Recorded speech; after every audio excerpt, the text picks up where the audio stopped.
Bismillahirrahmanirrahim. Assalamualaikum warahmatullahi wabarakatuh. Bismillah, alhamdulillah, wassalatu wassalamu ala rasulillah Sayyidina Muhammad ibn Abdillah wa ala alihi wa ashabihi wa man tabi'ahu wa mawala. La hawla wa la quwata illa billahi, amma ba'du.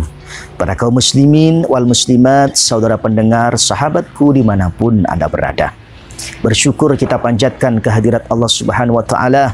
Kedua kalinya solawat serta salam kita haturkan, kita limpahkan, kita hadiahkan serta kita sanjungkan kehadiran beliau Rasulul Karim, pembawa berita agama Islam, Kanjeng Nabi besar Muhammad sallallahu alaihi wasallam.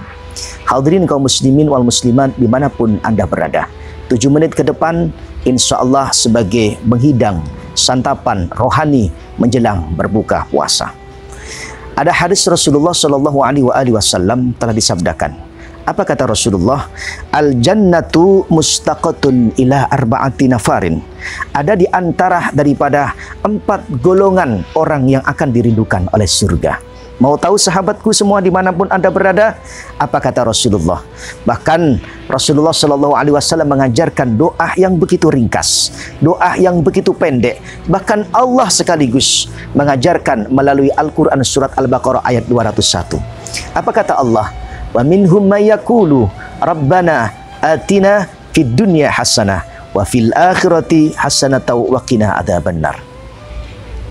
Ya Allah, berikan kami kebahagiaan di dunia, berikan kami kebahagiaan dalam urusan akhirat, wa qina adzabannar, dan selamatkan diri kami, keluarga kami daripada sengatan api neraka. Doa yang begitu ringkas ini memberikan pelajaran kepada kita. Doa ini yang begitu kecil, pendek, gampang dan mudah ini memberikan pelajaran kepada kita. Apa yang kita harapkan kepada Allah? Dunia minta yang baik, akhirat minta yang baik, wa qina adzabannar, di antaranya adalah kita minta kepada Allah agar senantiasa dijauhkan daripada sengatan api neraka. Yang kita minta kepada Allah tidak lain dan tidak bukan adalah surga. Membicarakan tentang surga, Rasulullah sallallahu alaihi wasallam bersabda, ada 4 golongan manusia yang akan dirindukan oleh surga. Yang pertama di antaranya adalah talil Quran, orang yang senantiasa membaca Al-Quran.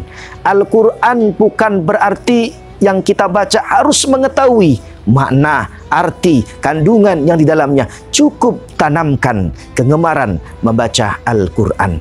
Apalagi dalam bulan suci Ramadan ini, sahabat ikhwafillah dimanapun Anda berada, bahwa Ramadan mengajarkan kepada kita, selain daripada itu, Ramadan juga dinamakan Syahrul Quran. Perbanyak membaca Al-Quran, perbanyak mentadabbur Al-Quran, perbanyak mengkaji Al-Quran, karena insya Allah Al-Quran yang kita baca, Al-Quran yang kita kaji, suatu saat nanti akan bisa menjadikan selamat untuk kita, syafaat untuk kita. Sebagaimana hadis Rasulullah disampaikan, Iqra'ul Quran fa innahu ya'ti yaumal qiyamah syafi'an li ashabi. Bacalah Al-Quran, karena sesungguhnya Al-Quran yang engkau baca, maka suatu saat nanti akan berwujud syafaat, akan berwujud keselamatan buat bagi pembacanya. Hadirin sahabat ikhwafillah yang berbahagia. Yang kedua, apa kata Rasulullah? Yang dikatakan orang yang akan dirindukan oleh surga, wa hafidhil lisan, orang yang gampang mudah menjaga lisan dan perkataannya. Berapa banyak orang yang hidup di dunia ini kepleset. Berapa banyak orang yang hidup di dunia ini karena yang dulunya menjadi kawan, sekarang jadi lawan. Kenapa? Karena faktor penyebab diantaranya dia tidak bisa menjaga lisan dan perkataannya. Rasulullah sallallahu alaihi wasallam pun pernah bersabda, salamatul insan bihifdil lisan. Selamatnya manusia karena dia gampang dan mudah menjaga lisan dan perkataannya. Mulut kecil, lisan kecil, namun kalau sudah berkata, maka mulut kita ini kadang-kadang menjadikan buah fitnah di hadapan Allah Subhanahu wa Ta'ala. Oleh karena itu, melalui bulan suci Ramadan ini, mentarbiyah kita, mendidik kita, memberikan pelajaran kepada kita betapa pentingnya kita menjaga lisan dan perkataan kita. Kemudian yang ketiga, Rasulullah Shallallahu Alaihi Wasallam memberikan kabar gembira buat diri kita. Apa dan siapa yang akan dirindukan oleh surga? Di antaranya adalah wa mut'imil ji'an, orang yang senantiasa memberikan makanan orang yang dalam keadaan lapar.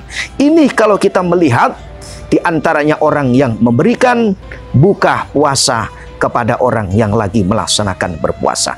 Bahkan Rasulullah SAW pun pernah bersabda bahwa orang yang melaksanakan atau orang yang memberikan buka puasa, maka senantiasa dia akan diberikan pahala sebagaimana pahala yang melaksanakan berpuasa, tanpa sedikit pun tidak mengurangi pahala orang yang melaksanakan berpuasa.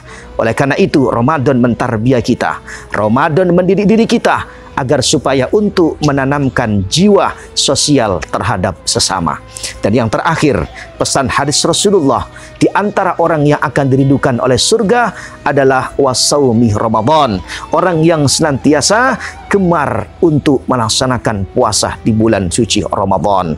Oleh karena itu, gemarlah, senanglah, bahagialah kalau kita sudah masuk di dalam bulan suci Ramadan, maka di situ Ramadan menjadikan hidup kita jauh lebih berkah, jauh lebih mulia. Mulia bukan hanya cuma di hadapan manusia, melainkan di hadapan Allah Subhanahu wa taala. Bahkan ada sebuah riwayat, suatu saat nanti kelak, ketika di saat kita dimasukkan di yaumil mahsyar, kita dikumpulkan di yaumil mahsyar, kita akan diberikan pintu yang kita sebut dengan pintu Rayyan atau Al-Babur Rayyan, yang mana pintu Rayyan ini tidak akan bisa dimasuki oleh siapapun kecuali orang yang senantiasa gemar, hobi, rajin melaksanakan puasa di bulan suci Ramadan. Marhaban ya Ramadan. Mudah-mudahan puasa kali ini senantiasa mendidik diri kita, menggembleng diri kita, menggojlok diri kita, menempah diri kita menjadi manusia yang jauh lebih baik, baik di hadapan manusia, baik mulia di hadapan Allah Subhanahu wa taala. Marhaban ya Ramadan. Mudah-mudahan puasa kali ini senantiasa dikabul dan diijabah oleh Allah Subhanahu wa taala. Ini saja bisa disampaikan, kurang lebihnya kami mohon maaf segala kekurangannya. Wabillahi taufik wal hidayah. Wassalamualaikum warahmatullahi wabarakatuh.